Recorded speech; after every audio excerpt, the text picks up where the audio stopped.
Good evening to all of you and welcome back to Malan classes. I am doctor Sukh Yadav. Krishna magnet mind में आप सभी का हार्दिक अभिनंदन और स्वागत है। प्रीवियस वीडियो सेगमेंट्स में हम लोगों ने department of higher education and Uttar Pradesh government Lucknow के कोलैबोरेशन से जो एक नया एजुकेशन पॉलिसी बनाया गया है, जिसको हम नेशनल एजुकेशन पॉलिसी 2020 नई शिक्षा नीति 2020 के नाम से जानते हैं, जो एक common minimum syllabus for all Uttar Pradesh state universities के लिए बनाया गया है और जो सभी स्नातक में अर्थात बीए, बीएससी, बीकॉम प्रथम वर्ष में पढ़ रहे सभी बच्चों के लिए जो सेमेस्टर फर्स्ट और सेकंड में है उनके लिए ये एक अनिवार्य शिक्षा के रूप में किया गया है, जिसको एक सहगामी पाठ्यक्रम के रूप में जाना जा रहा है, एक सहगामी विषय के रूप में जाना जा रहा है, जिसको हम को करिकुलर कोर्स के रूप में जानते हैं। तो प्रीवियस वीडियो सेगमेंट्स में हम लोगों ने इसी से रिलेटेड जो दूसरा पेपर है, जो सेकेंड सेमेस्टर में पढ़ाया जाने वाला कोर्स है, एक सहगामी कोर्स के रूप में, जिसको हम को करिकुलर कोर्स कहते हैं, और उसका जो टाइटल्स था बच्चों, जिसको हम लोगों ने अध्ययन किया था फर्स्ट एड्स एंड हेल्थ, इसके विषय में हम लोगों ने कुछ डिस्कस किया था। तो हम लोगों ने यहाँ तक डिस्कस कर लिया था बच्चों। हम लोगों ने जो डिस्कस किया था ये यूनिट फर्स्ट के रूप में हम लोगों ने यहाँ तक किया था, first aid related with the nervous system, यहाँ तक किया था मैंने, first aid related with the heart, blood and circulation तक, यहाँ तक हम लोगों ने डिस्कस कर लिया था। कहाँ तक? First aid related with the heart, blood and circulation तक डिस्कस किया था। आज आइए इस वीडियो सेगमेंट्स में समय ज़ाया न करते हुए हम लोग स्टार्ट करते हैं और देखते हैं कि इसके ऑनवर्ड क्या है ना। तो एक बार फिर से हम समराइज कर दे रहे हैं यहाँ से।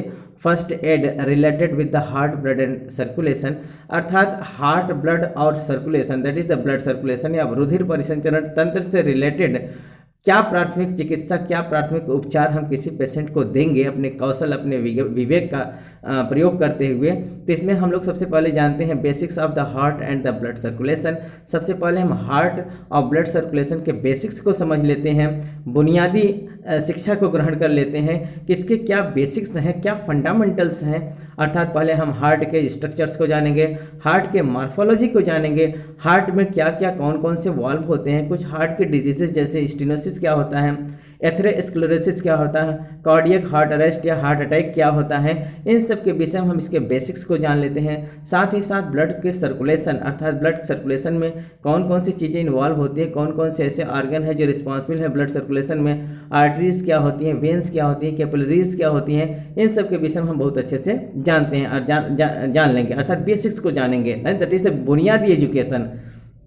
साथ ही साथ चेस्ट कंफर्ट और चेस्ट डिस्कम्फर्ट, अर्थात हमारे सीने में जो होने वाली तकलीफ है, जो बीमारियां हैं, इनके विषय में हम पहले जानते हैं, समझते हैं, है ना। अर्थात आप एक प्राथमिक चिकित्सक के रूप में, एक प्राथमिक चिकित्सा के रूप में आप क्या देंगे किसी पेशेंट को। अगर मान लीजिए आपके पास पड़ोस में माहौल में, आपके आसपास के माहौल में कोई आदमी बीमार हो जा रहा है, जिसको चेस्ट डिस्कम्फर्ट हो गया है, सीने में दर्द है, तकलीफ है, दर्द हो रहा है, तो वो कहीं ना कहीं लक्षण हो सकता है उसके हार्ट से रिलेटेड।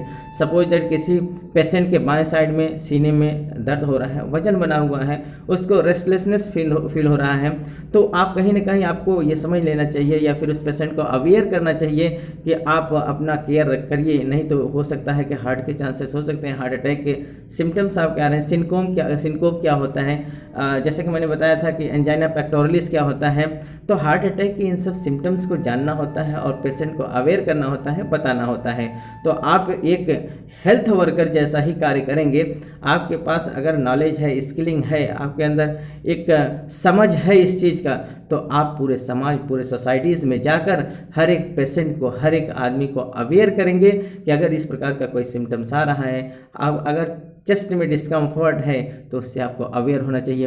ब्लीडिंग, अगर ब्लीडिंग हो रहा है, रक्तस्राव हो रहा है, तो वो भी कहीं न कहीं पेशेंट के जाने का खतरा बढ़ सकता है, क्योंकि जितना ज़्यादा ब्लीडिंग होगा उतना ही ज़्यादा ब्लड की कमी हो जाएगा, ब्लड की कमी हो जाएगी तो हीमोग्लोबिन की कमी हो जाएगी। तो ब्लड लॉस होता है कैसे? अर्थात जब ब्लीडिंग, कंटिन्यूस ब्लीडिंग हो रही होती है और ब्लीडिंग रोकने का कोई उपाय नहीं होता है, तो शरीर से पूरा ब्लड निकल जाता है, जिसकी वजह से ऑक्सीजन डिफिशियंसी हो जाता है, पेशेंट एनीमिक हो सकता है ना। तो इन सब चीज़ों को आपको समझाना होगा। तो यहाँ तक हम लोगों ने डिस्कस कर लिया था। आज आइए हम लोग जहाँ से डिस्कस करेंगे इसी के आगे अगला क्या है, first aid related with the wounds and the injury, अर्थात वुंड्स, घाव या फिर इंजरी किसी घाव से या फिर कोई इंजरी हो गया है ना, किसी प्रकार का कोई चोट लग गया है, तो चोट या इंजरी के लिए आप प्राथमिक चिकित्सा या प्राथमिक उपचार क्या देंगे, इससे रिलेटेड हम डिस्कस कर रहे हैं, है ना। Types of wounds, small cuts and abrasion. सबसे पहले हम वुंड्स को जानेंगे, अर्थात घाव क्या होता है। स्मॉल कट्स, छोटे छोटे जो कट्स होते हैं, कहीं कहीं कट जाते हैं, घाव लग जाते हैं, उनके विषय में हम जानेंगे। एंड एब्रेशन, और इसके एब्रेशंस के विषय में जानेंगे। एब्रेशन क्या होता है उसके विषय में हमको क्या करना पड़ेगा। एब्रेशंस मीन्स होता है खरोंच, है ना, जिसको जैसे कोई आदमी घिस जाता है, सड़क पर जा रहा है, गाड़ी से घिस गया, सड़क पर गिर गया रोड पर, तो गिट्टी करकट से क्या होता है कि वो कंक्रीट जो होते हैं वो उसके पूरे स्किन को क्या करते हैं, छिल देते हैं, घिस जाता है सड़क पर, तो उसको हम क्या कहते हैं, एब्रेशन। तो कुल मिला के छोटे छोटे बड़े जो कट हो जाते हैं, शरीर पर लग जाते हैं, या एब्रेशन हो जाता है, या फिर वुंड्स हो जाते हैं, घाव हो जाते हैं, तो ये एक कारण बन जाते हैं, एक काज बन जाते हैं, that is the excessive blood loss के। एक्सेसिव ब्लड लॉस के ये कारण बन जाते हैं जिससे पेशेंट की डेथ हो सकती है। तो आप प्राथमिक उपचार के रूप में क्या करेंगे कि इन सबको कैसे आप सही करेंगे, कैसे रोकेंगे ना, किस प्रकार से एक पेशेंट का आप सहायता करेंगे, इसके विषय में हम इस पूरे वीडियो सेगमेंट में डिस्कस करेंगे। आगे हम देखते हैं कि head, chest, that is the abdominal injuries, अर्थात हेड इंजरी। जैसे गांव देश आस पड़ोस में कोई आदमी धारदार हथियार से किसी के ऊपर वार कर दिया, है ना, तो धारदार हथियार से अगर मान लीजिए बहुत तेज़ी से चोट लग गया हेड में, तो हेड इंजरी हो जाता है ना। अगर मान लीजिए कि फिर वो चेस्ट में, सीने में चोट लग जाता है, किसी लाठी डंडा से कोई मार दिया, है ना, तो सीने में चेस्ट आ सकता है, तो चेस्ट इंजरी हो जाता है। एब्डोमिनल इंजरी, पेट में इंजरी हो सकता है। तो head injury, chest injury and abdominal injuries को हम क्या करेंगे, बहुत अच्छे से समझेंगे। इसके बेसिक समझ को हम अपने द्वारा किसी दूसरे को बताएंगे कि कैसे हेड इंजरी अगर हो जाए तो किस प्रकार से हम ट्रीटमेंट करेंगे, किस प्रकार से प्राथमिक उपचार इस पर किया जाता है। अगला है amputation, crush injury and shock, है ना। एम्पुटेशन मीन्स होता है बच्चों, एम्पुटेशन माने होता है जैसे किसी का हाथ पैर इन्फेक्ट हो जाए और वहाँ टॉक्सिसिटी क्रिएट हो जाए, सड़न होने लगे, तो डॉक्टर एडवाइस करता है एम्पुटेशन करने के लिए, अर्थात पूर्ण रूप से हाथ पैर को काटने के लिए, है ना, तो उसको एम्पुटेशन कहते हैं। ठीक, तो ठीक ढंग से एम्पुटेशन कैसे हो, कहाँ पर किया जाए, इसके लिए आपको एक अप्रोप्रिएट सलाह देना होगा पेशेंट को। अगर बाय द वे कोई आदमी ऐसा ग्रसित है जिसके हाथ पैर में थोड़ा सा इन्फेक्शन के वजह से इन्फेक्शन ज़्यादा हो गया, टॉक्सिसिटी फैल गया है, तो उसको कटवाना ही ज़रूरी होता है, क्योंकि अगर उसका एम्पुटेशन नहीं कराया जाएगा तो टॉक्सिसिटी उसके पूरे बॉडी में फैल जाएगा, जिसकी वजह से उसका डेथ हो सकता है। तो एम्पुटेशन के विषय में समझाना है कि एम्पुटेशन किस प्रकार से होता है, कैसे एम्पुटेशन कराया जाता है। साथ ही साथ क्रश इंजरी क्या होता है। क्रश इंजरी का मतलब होता है कुचल जाने से जो चोट होता है ना, जैसे कोई ब्लंट हथियार से, ब्लंट औजार से कोई आदमी हाथ पैर को कुचल देता है ना, या तो फिर कहीं अगर मान लीजिए ट्रेन में कभी कभी ऐसा होता है कि आदमी जब हाथ पैर उसका पहिए के नीचे चला जाता है तो बुरी तरह से वो कुचल जाता है ना, तो किसी धार से, किसी ब्लंट हथियार के द्वारा किसी हाथ पैर को कुचल देना, इसको क्रश इंजरी कहते हैं, है ना। अर्थात ब्लंटी औजार से किसी चीज़ को कुचलने से क्या होता है, बहुत असहनीय दर्द होता है और साथ ही साथ एक्सेसिव ब्लड लॉस होता है। तो इसको समझना होगा और लोगों को इसके विषय में बताना होगा कि क्रश इंजरी क्या होता है। शॉक, शॉक माने क्या होता है बच्चों, ये झटका होता है, सदमा या दहशत, जिसको जैसे एकाएक कोई आदमी किसी आदमी को एकाएक कोई ऐसा बुरा खबर बता देता है जिससे उसके दिमाग को बहुत गहरा सदमा लग जाता है, चोट लग जाता है, शॉक आ जाता है ना, तो उसको हम क्या कहते हैं, शॉक कहते हैं ना। एकाएक कहीं चोट लग जाना तो वो सदमे का कारण बन जाता है, तो उसको हम शॉक कहते हैं। इनके विषय में हमको समझना होगा, है ना। अगला हम देखें तो first aid related with the bones, joints, muscles related injury ना, तो फर्स्ट एड रिलेटेड अर्थात प्राथमिक उपचार हम किसके संदर्भ में बात करेंगे, बोन्स, हड्डियों के विषय में, जॉइंट्स, जोड़ों के विषय में, मसल्स, मांसपेशियों के विषय में, इससे रिलेटेड जो इंजरीज होंगी, जो चोट लगते हैं मांसपेशियों में, बोन्स में, जॉइंट्स में, इसके विषय में हम प्राथमिक उपचार क्या देते हैं, इसके विषय में हमको समझना होगा। और जो हमारे सोसाइटीज़ में है, हमारे समाज में है, उनको हमको समझाना पड़ेगा। एक योग्य, अगर हम कहें कि अगर आपके पास एक बेसिक शिक्षा है, एक स्किलिंग है, एक समझ है, तो इसके द्वारा आप किसी दूसरे का कैसे निदान करेंगे प्राथमिक चिकित्सा द्वारा, इसके विषय में इसमें पूरा डिस्कस किया जाएगा, है ना। तो आइए बात करते हैं बोन से रिलेटेड, मसल से रिलेटेड या जॉइंट से रिलेटेड। यहाँ दिया गया है basics of the skeleton, joints and muscle. सबसे पहले हम स्केलेटन अर्थात हड्डियों के विषय में, मांसपेशियों के विषय में या फिर जॉइंट्स जोड़ों के विषय में हम उससे बेसिक या बुनियादी शिक्षा को ग्रहण करेंगे।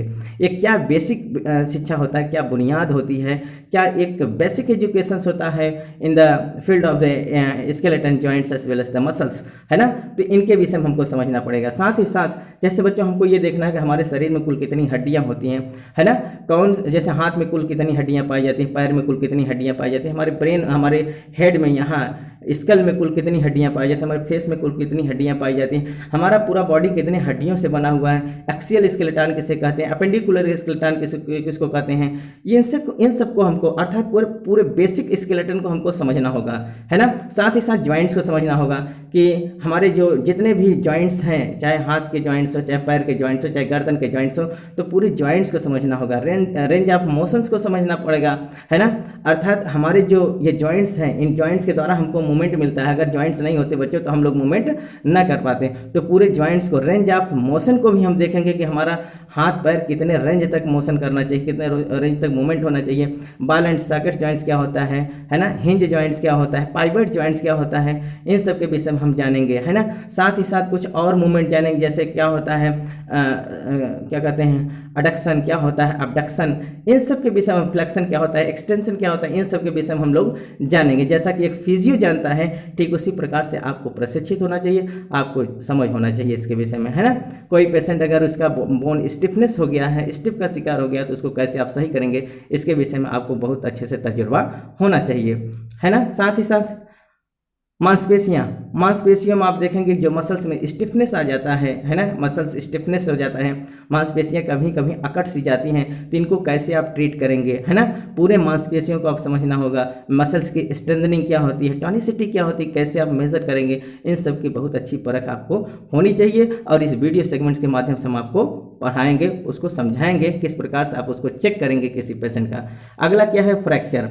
जो चोट लग जाने से बच्चों हड्डियां टूट जाती हैं, फ्रैक्चर हो जाती हैं, तो फ्रैक्चर के विषय में हम लोग समझेंगे। फ्रैक्चर कितने प्रकार के होते हैं, पैथोलॉजिकल फ्रैक्चर किसे कहते हैं, मल्टीपल फ्रैक्चर किसे कहते हैं, है ना। कभी कभी ये होता है कि जब कोई आदमी किसी गाड़ी, किसी वाहन से टक्कर खा जाता है तो उसकी हड्डियां बुरी तरह से टूट जाती हैं, एक जगह नहीं बल्कि कई जगह से टूट जाती है, तो उसको हम पैथोलॉजिकल फ्रैक्चर कहते हैं, है ना। बहुत जगह से टूट जाती हैं, है ना। जो पूरा हाथ मतलब मांसपेशियों को फाड़ के बाहर की ओर हड्डियां निकल जाती हैं, it is the type of the pathological fractures. इसके विषय में हम आपको समझाएंगे। और इस फ्रैक्चर अर्थात हड्डियों के इंजरीज ऑफ द बोन्स की इंजरीज को हम बताएंगे। सबलक्सेशन क्या होता है, पैथोलॉजिकल फ्रैक्चर क्या होता है, डिसलोकेशन किसे कहते हैं, है ना। जैसे ये देख रहे हैं, ये कंधा, कभी कभी कंधा की ये जो बोन्स है ये बाहर निकल जाती है, जो ये इसका बॉल होता है ये इसके सॉकेट से बाहर हो जाता है, जिसको हम सबलक्सेशन कहते हैं या डिसलोकेशन भी कहते हैं, है ना। जिसके विषय में हम बात करेंगे, है ना। तो पूरे फ्रैक्चर को समझाएंगे, साथ ही साथ हम पूरे लोकेशन अर्थात उसके जो रेंज ऑफ मोशन है, इन सब के विषय में हम लोग डिस्कस करेंगे, है ना। आगे आइए, अगर हम देखें तो हम लोग यहाँ बात करें, ये है ना, अर्थात first aid related with the nervous system and unconsciousness. अर्थात अनकॉन्शियसनेस, बेहोशी या बेचैनी के हालात में, बेहोशी की हालात में, और नर्वस सिस्टम अगर हमारा डैमेज है, नर्वस सिस्टम में कोई प्रॉब्लम है, तो इससे रिलेटेड हम कौन सा प्राथमिक स्वास्थ्य देंगे, इसके विषय में हम इस वीडियो सेगमेंट्स में समझेंगे। सबसे पहले हम देख लेते हैं basics of the nervous system. सबसे पहले हम नर्वस सिस्टम के बेसिक्स को जानेंगे, उसके बुनियादी एजुकेशंस को जानेंगे, बुनियादी शिक्षा को जानेंगे। What is the nervous system, तंत्रिका तंत्र क्या होता है, तंत्रिका तंत्र के कितने भाग होते हैं, तंत्रिका तंत्र का मेन फंक्शंस क्या होता है, इसके स्ट्रक्चर्स को जानेंगे और इसके फंक्शंस को जानने की कोशिश करेंगे। अगला क्या है बच्चों, अनकॉन्शियसनेस ना, अर्थात बेहोशी का हालात। जब हमारा कभी नर्वस सिस्टम डैमेज हो जाता है या नर्वस सिस्टम में कोई तकलीफ होता है तो हमको अनकॉन्शियसनेस होता है, बेहोशी टाइप आ जाता है। कैसा हो जाता है, बेहोशी की हालात में हमको समझ में आता है। तो अगर कोई पेशेंट अनकॉन्शियसनेस हो रहा है, बेहोशी की हालात में है, तो उसको आप कैसे ट्रीट करेंगे, एज ए हेल्थ वर्कर के रूप में या तो फिर एज एक ट्रेंड, एक स्किल्ड पर्सन के रूप में आप कैसे उसको असिस्ट करेंगे, किस प्रकार से उसका सहायता करेंगे, इसके विषय में हम लोग समझेंगे। स्ट्रोक क्या होता है, अर्थात स्ट्रोक माने होता है बच्चों आघात लगना। क्या लगना, आघात। जब किसी आदमी को स्ट्रोक लगता है, आघात लगता है, और तो वो किसका होता है, ब्रेन स्ट्रोक, अर्थात हमारे मस्तिष्क में जब किसी का आघात लग जाता है, जैसे कोई बहुत ज़्यादा डीप सोच लेता है या किसी प्रकार का बहुत ज़्यादा डीप उसको टेंशन हो जाता है, अर्थात स्ट्रेन हो जाता है ना, अर्थात जब वो बहुत स्ट्रेस में हो जाता है, तनाव में हो जाता है, तो उसको क्या होता है, ब्रेन स्ट्रोक लग जाता है, उसके दिमाग पर चोट लग जाता है। तो इस समय अनकॉन्शियसनेस उसको होने लगता है। तो कैसे आप पेशेंट को डील करेंगे अगर ऐसा कोई पेशेंट आपको मिलता है। फिट्स, कभी कभी क्या होता है बच्चों, अनकॉन्शियसनेस देखने को मिलता है, बेहोशी की हालत देखने को मिलेगी, उसके मुंह से झाग आते समझ में आते हैं, कन्वल्जन होने लगता है।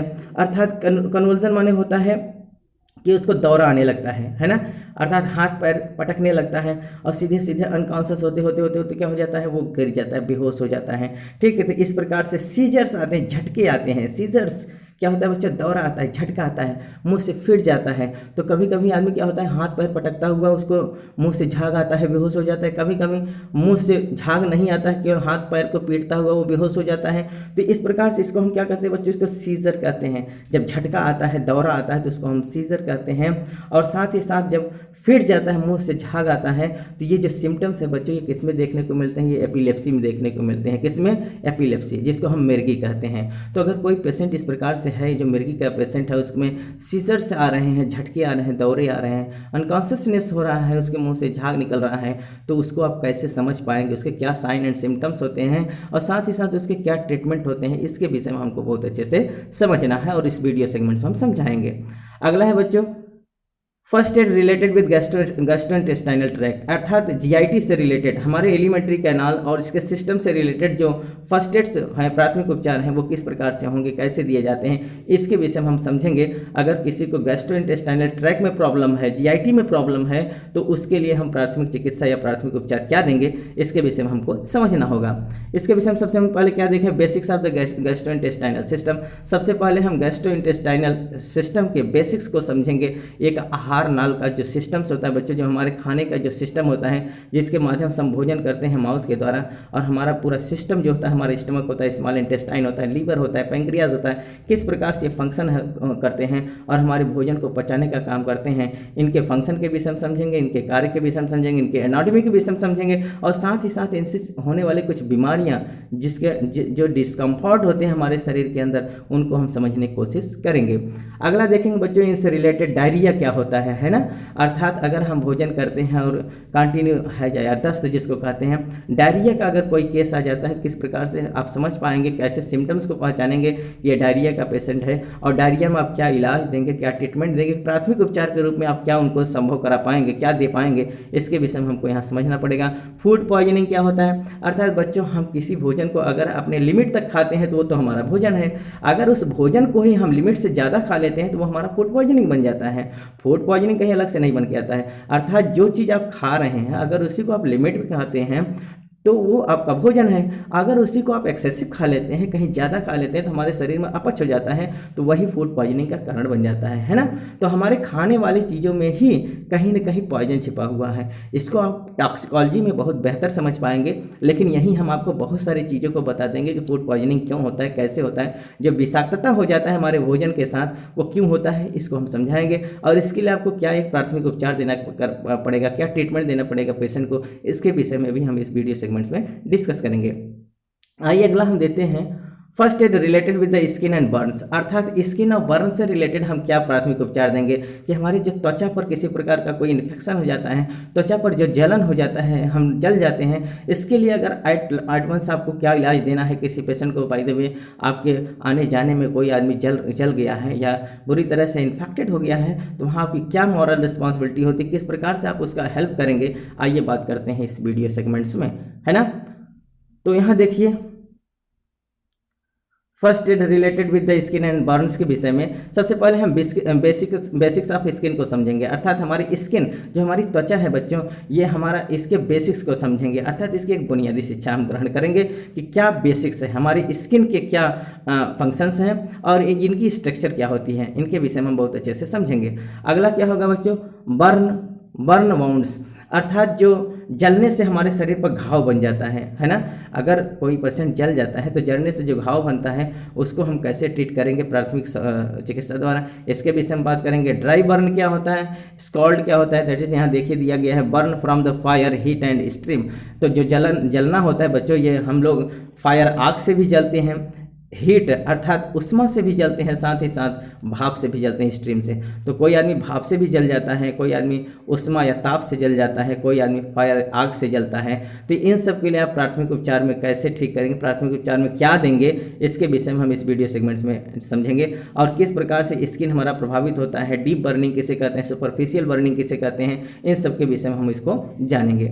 अगला है बच्चों इलेक्ट्रिकल एंड केमिकल बर्न। हम लोग क्या करते हैं बच्चों, कभी कभी वायर से जल जाते हैं, करंट से जलते हैं, तो उसको हम क्या कहते हैं, इलेक्ट्रिकल बर्न कहते हैं। और कभी कभी केमिकल बर्न होता है, जैसे बच्चों बहुत ज़्यादा जो केमिकल्स होते हैं, केमिकल से भी हम जलते हैं। जैसे मान लीजिए हम कहें तेजाब से जलना, सल्फ्यूरिक एसिड से, हाइड्रोक्लोरिक एसिड से, नाइट्रिक एसिड से भी हम लोग क्या करते हैं, जल जाते हैं ना।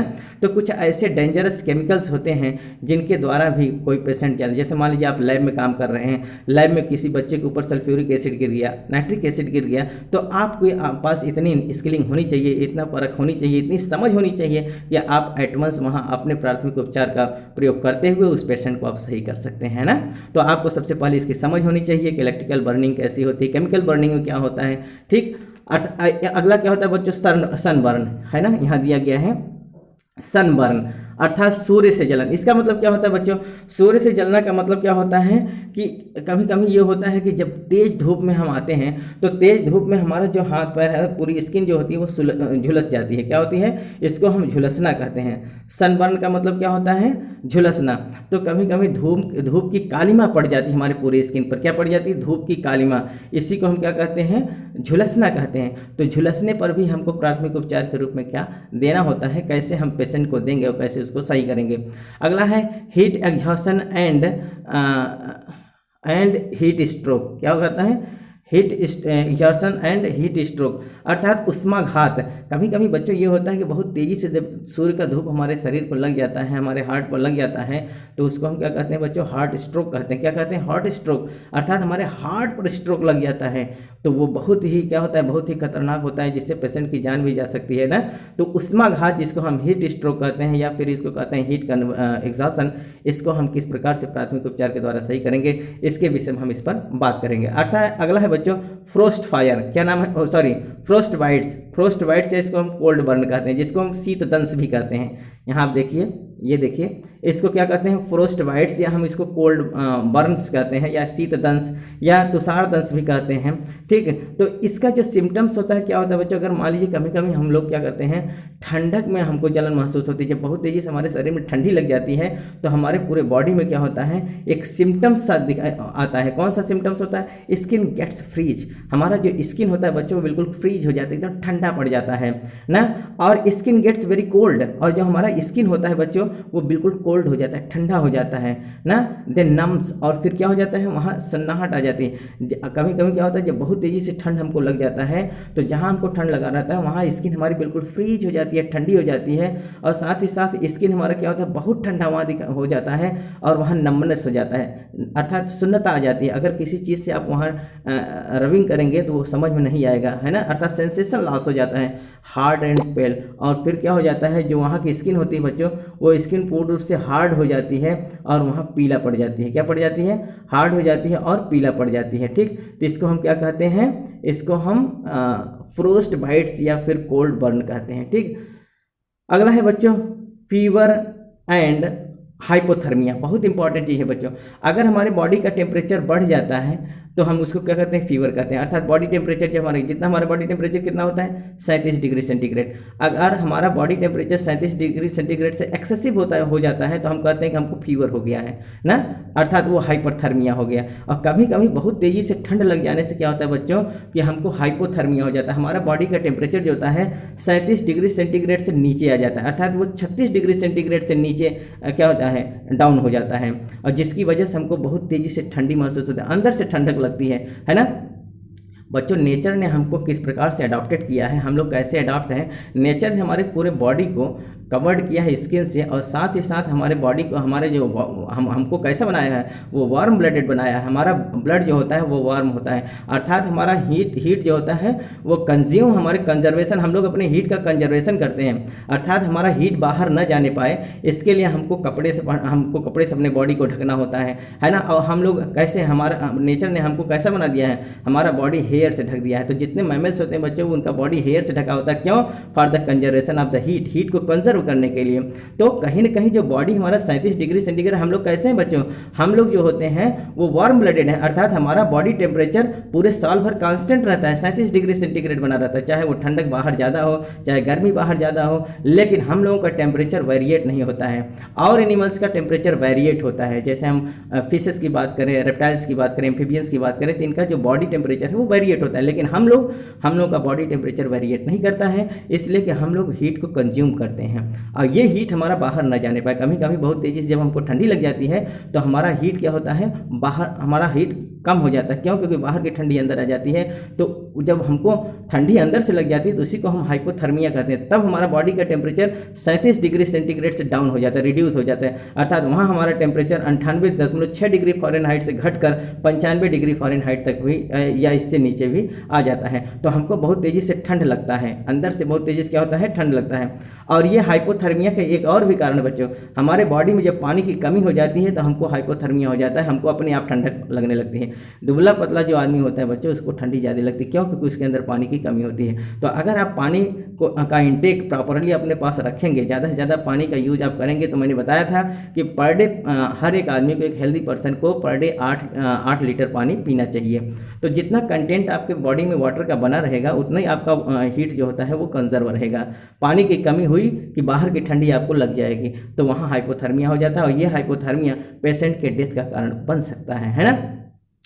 आइए अगला हम देखें, तो first aid related with the poisoning, अर्थात पॉइजनिंग से रिलेटेड हम प्राथमिक उपचार के रूप में क्या देंगे, तो poisoning by swallowing gas injection and skin, अर्थात ये पॉइजनिंग कैसे होता है, किसी चीज़ को खा लेने से, अर्थात कोई ऐसा अनवांटेड चीज़ आप खा लेंगे जो आपके लिए ज़रूरी नहीं है, या कोई ओवरडोज हो जाएगा अगर खा लेंगे तो वहाँ पॉइजनिंग हो जाएगी। गैसेस से पॉइजनिंग हो सकती है, इंजेक्शन के द्वारा पॉइजनिंग हो सकती है ना, अर्थात हमारा पॉइजन फैल सकता है। साथ ही साथ स्किन में भी अगर किसी प्रकार का इन्फेक्शन हो जाएगा तो स्किन में पॉइजनिंग हो सकती है, और यही कारण होता है एम्पुटेशन का।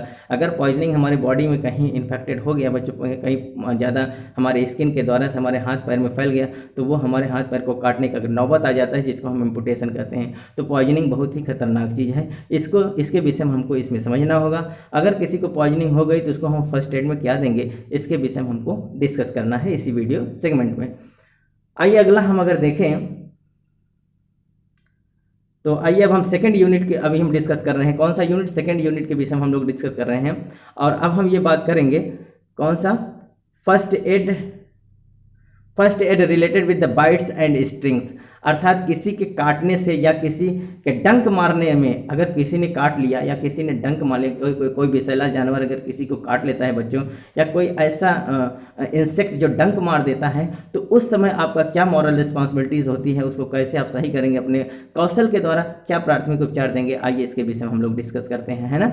Animal bytes, snake bites, insects sting and bytes, अर्थात जैसे मान लीजिए आप रास्ते में जा रहे हैं या फिर खुदा न खास्ता किसी आदमी को स्नेक ने काट लिया, तो कैसे आप जानेंगे कि स्नेक काटा है, स्नेक के क्या काटने के क्या पहचान होते हैं, कैसे आप उसको रिकॉग्नाइज करेंगे, कैसे आप आइडेंटिफाई करेंगे कि स्नेक काटा है। स्नेक कितने प्रकार के होते हैं, पॉइजनस स्नेक किसे कहते हैं, नॉन पॉइजनस स्नेक किसे कहते हैं, इनके विषय में हमको बहुत अच्छे से समझना होगा। कैसे स्नेक को देखकर, उसके बाइट को, अगर उसके काटने के स्थान को देखकर आप कैसे ये पहचान पाएंगे कि कोबरा था कि क्रैत था, इसके विषय में हम इस वीडियो सेगमेंट में बच्चों बहुत अच्छे से समझाएंगे।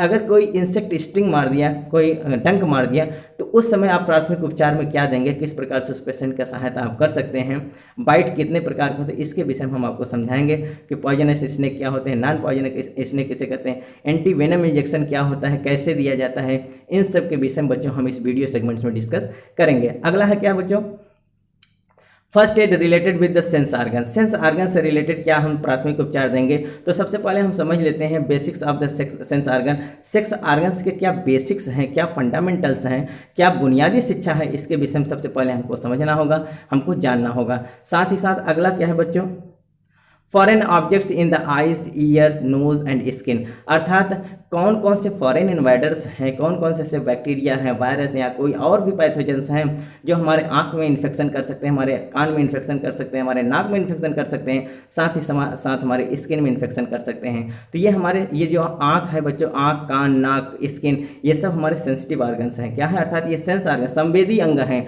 जो हमारी संवेदनाओं को हमारे मस्तिष्क से पहुंचाने का कार्य करते हैं। तो बहुत सारे ऐसे फॉरेन ऑब्जेक्ट्स हैं जो सेंसेशन के माध्यम से हमारे स्किन को पहुंचाते हैं, हमारे आइज़ को पहुंचाते हैं, हमारे ईयर्स को पहुंचाते हैं, हमारे नोज को पहुंचाते हैं। जैसे कोई स्मेल हो गया, कोई दुर्गंध हो गया, कोई सुगंध हो गया, तो ये नाक के माध्यम से हमको पहुंचेगा। कोई अच्छा खराब चीज़ हुआ, वो आँख के विजन के द्वारा हमको हमारे ब्रेन में सिग्नल होगा। किसी आदमी ने टच किया या कोई जानवर ने टच किया हमारे स्किन को, हमको तुरंत पता चल जाता है। अर्थात हमारे संवेदी मोटर न्यूरॉन्स किस प्रकार से काम करते हैं, इस वीडियो सेगमेंट से हम आपको इसमें बताएंगे। और साथ ही साथ अगर इससे होने वाली बीमारियां जो काज होती हैं सोसाइटीज़ में, उसको आप कैसे डील करेंगे, इसके विषय में हम यहाँ बात करेंगे। अगला है क्या बच्चों? सॉलिड फॉरेन ऑब्जेक्ट्स, अर्थात किसी प्रकार के फॉरेन ऑब्जेक्ट्स को आप निगल जाते हैं, खा लेते हैं, तो उसको किस प्रकार से आप ट्रीट करेंगे, किस प्रकार से उसका इलाज करेंगे, इस बेसिक चिकित्सा के माध्यम से हम आपको समझाएंगे। अगला बहुत इंपॉर्टेंट चीज़ है बच्चों, specific emergency situation and disaster management, है ना। अर्थात किस प्रकार से आप, अगर हम ये कहें specific emergency and disaster management, अर्थात ये होता है विशिष्ट आपातकालीन स्थिति में आप एक आपदा प्रबंधन के रूप में किस प्रकार से काम करेंगे, है ना। अर्थात विशिष्ट आपातकालीन स्थिति में आपदा प्रबंधन के रूप में आप क्या काम करेंगे, क्या एक ऐसा प्रबंधन कर सकते हैं। बहुत सारे ऐसे होते हैं बच्चों जो नेचुरल डिजास्टर्स होते हैं, दैविक आपदाएं होती हैं, उनको आपातकालीन रूप से आप किस प्रकार से सही करेंगे, किस प्रकार से व्यवस्थित करेंगे। आइए इसके विषय में हम बात करते हैं। सबसे पहले हम बात करेंगे emergencies at the educational institutes and work. अगर मान लीजिए आप जहाँ पढ़ रहे हैं, जहाँ आप शिक्षा ग्रहण कर रहे हैं, एजुकेशनल इंस्टीट्यूट में ही अगर किसी प्रकार की आपातकालीन स्थिति पैदा हो जाती है, किसी प्रकार की इमरजेंसीज हो जाती है, तो वहाँ आप किस प्रकार से वर्क करेंगे, किस प्रकार से कार्य करेंगे, इस वीडियो सेगमेंट्स में हम आपको बताएंगे कि जहाँ आप एजुकेशन ग्रहण कर रहे होते हैं, एजुकेशनल इंस्टीट्यूट में ही बहुत सारी इमरजेंसीज आ सकती हैं, है ना। किसी प्रकार से कोई आपदाएं आ सकती हैं, तो आप एक ट्रेंड एजुकेटर्स के रूप में, एक ट्रेंड स्टूडेंट्स के रूप में, एक ट्रेंड हेल्थ वर्कर के रूप में आप अपने को कैसे सही साबित कर पाएंगे, किस प्रकार से वहाँ आप एजुकेशनल इंस्टीट्यूट्स में किस प्रकार से आप अपना सहयोग दे पाएंगे, इसके विषय में हम यहाँ बात करेंगे। Roads and traffic accident, by the way आप जा रहे हैं, है ना, अगर खुदा न खास्ता रोड पर बहुत आकस्मिक कोई दुर्घटना हो जाता है ना, अर्थात इमरजेंसी कोई एक्सीडेंट हो जाता है, ट्रैफिक एक्सीडेंट हो जाता है, तो वहाँ आपका मॉरल रिस्पॉन्सिबिलिटीज़ बनता है कि आप वहाँ रुकिए और वहाँ जितना संभव हो सके आप अपने प्राथमिक उपचार के द्वारा, आप अपने स्किलिंग के द्वारा वहाँ पेशेंटों का क्या करिए, वहाँ जितने भी रोगी हैं, गंभीर रूप से घायल जो रोगी हैं, उनका आप मदद करिए, है ना। तो जहाँ इमरजेंसीज पड़ जाती हैं, ये नेचुरल डिजास्टर हो जाते हैं। जैसे मान लीजिए आप जा रहे हैं, आधी तूफान आ गया बहुत तेज़ी से, अब वहाँ बहुत लोग हताहत हो सकते हैं। एकाएक सड़क दुर्घटना में कार एक्सीडेंट्स हो गया, ट्रक एक्सीडेंट हो गया, बस एक्सीडेंट हो गया, तो वहाँ बहुत से लोग हताहत हो सकते हैं। तो वहाँ आपकी क्या मॉरलिटी होती है, क्या मॉरल रिस्पॉन्सिबिलिटी होती है, आप किस प्रकार से उसको सही करेंगे, इसके विषय में हमको समझना है, इसके विषय में हम यहाँ डिस्कस करेंगे। अगला क्या है बच्चों? Emergencies in the rural areas. गांव के क्षेत्रों में सबसे ज़्यादा इमरजेंसीज पड़ जाती हैं, सबसे ज़्यादा आकस्मिक घटनाएं हो जाती हैं, बहुत सारी आपातकालीन स्थितियां पैदा हो जाती हैं। तो रूरल क्षेत्र में जो आपातकालीन स्थितियां होती हैं, उनके विषय में या उनसे आप कैसे लड़ पाएंगे, किस प्रकार से आप वहाँ अपना स्किलिंग डेवलप कर पाएंगे, किस प्रकार से वहाँ अपना प्राथमिक उपचार करेंगे, इसके विषय में हम यहाँ बात करेंगे। अगला है बच्चों disaster and multiple casualty accidents, है ना। अर्थात जो दैविक आपदाएं होती हैं, डिजास्टर, और जो विभिन्न प्रकार के कैजुअलिटी एक्सीडेंट्स हो जाते हैं, है ना। अर्थात जो हताहत दुर्घटना मीन्स क्या होता है बच्चों? जैसे एकाएक आंधी तूफान आ गया तो बहुत सारे अर्थात पेशेंटों की ढेर लग जाती है, बहुत सारे लोग एक साथ हताहत हो जाते हैं। जैसे मैंने बताया सड़क दुर्घटना में कोई लंबी बस अगर दुर्घटनाग्रस्त हो गई तो वहाँ पेशेंटों की लाइन लग जाती है, तो उसको क्या कहते हैं? Casualty accident, that is the हताहत दुर्घटना हो गया है। तो वहाँ जब बहुत लाशों की ढेर लग जाए या घायल पेशेंटों का जब ढेर लग जाए, तो वहाँ आपको अपनी चतुरता से, अपनी चालाकी से, अपने स्किलिंग को डेवलप करते हुए, अपनी स्किलिंग का प्रयोग करते हुए आप किस प्रकार से अपना प्रयोग करेंगे, अपने बुद्धि विवेक का प्रयोग करेंगे, इसके विषय में इस वीडियो सेगमेंट्स में हमको समझना है ना। अगला है बच्चों इमरजेंसी चाइल्ड बर्थ। अगर इमरजेंसी पड़ गई कहीं, मैंने कहा कि सार्वजनिक स्थान पर, स्टेशन पर या बस स्टैंड्स पर कहीं भी अगर मान लीजिए कोई प्रेग्नेंट लेडीज़ है और उसका प्रसव वहीं स्टार्ट हो जाता है, प्रसव वहीं शुरू हो जाता है, तो वहाँ एक आपको क्या होगा, अर्थात एक टेम्परेरी हॉस्पिटलिटी बनाना पड़ेगा, एक टेम्परेरी हॉस्पिटलिटी के रूप में आपको काम करना पड़ेगा, एक अच्छे ट्रेंड डॉक्टर के रूप में, एक ट्रेंड हेल्थ वर्कर के रूप में आपको उसका सहयोग करना पड़ेगा। क्योंकि वहाँ अगर मान लीजिए वहाँ से हॉस्पिटल बहुत दूर है और वहाँ तक पहुँच पाना संभव नहीं है, तो आपकी मॉरलिटी होती है कि आप वहाँ रुकिए और एक संभव रूप से मतलब एक सक्सेसफुल डिलीवरी आप कराएं। तो वहाँ इमरजेंसी से अगर कोई आपातकालीन स्थिति ऐसा पैदा हो जाता है कि वहाँ बच्चे को जन्म कराना है, तो आप वहाँ पूरे अपने स्किलिंग का प्रयोग करते हुए बच्चे को जन्म कराएं, है ना। तो इन सब के विषय में बच्चों हम लोगों ने बहुत अच्छे से समझ लिया। आज बच्चों हम लोगों ने यूनिट सेकंड तक समझा है, तो वीडियो बहुत लंबा हो जाता है बच्चों, तो हम छोटा छोटा करके आपको समझाएंगे। उम्मीद है बच्चों आज का वीडियो सेगमेंट्स आपको बहुत अच्छे से समझ में आया होगा बच्चों। हम इसी प्रकार से बच्चों आपको समझाते रहेंगे, बहुत अच्छा टिप्स देते रहेंगे। अभी तो बच्चों हम आपको केवल सिलेबस समराइज कर रहे हैं, एक एक पॉइंट जो एक पॉइंट इसमें बना हुआ है ना, एक एक पॉइंट हम बहुत अच्छे से विथ फिगर और बिल्कुल आपको ऑडियो विजुअल हम दिखाएंगे। एक तरफ हम पढ़ाते रहेंगे, दूसरी तरफ आपको वीडियो के माध्यम से हम दिखाएंगे कि किस प्रकार से किया जाता है और किस प्रकार से आप ट्रीट करेंगे। बशर्ते बच्चों आप हमारे चैनल के साथ जुड़िए, चैनल के साथ बने रहिए। अगर आप हमारे नए व्यूअर हो तो सबसे पहले हमारे चैनल को सब्सक्राइब करें, लाइक करें, शेयर करें अपने यार दोस्तों में, और जिससे उनकी भी तैयारी सुचारू रूप से चल सके। अगर बच्चों आप हमारे व्यूअर हैं तो सबसे पहले हमारे बेल आइकन को भी प्रेस करेंगे, तो जो हमारे नए नोटिफिकेशन है वो आपके पास तक पहुंचते रहेंगे, है ना बच्चों। तो मिलते हैं बच्चों नेक्स्ट वीडियो में नेक्स्ट सेगमेंट के साथ, तब तक के लिए बच्चों धन्यवाद।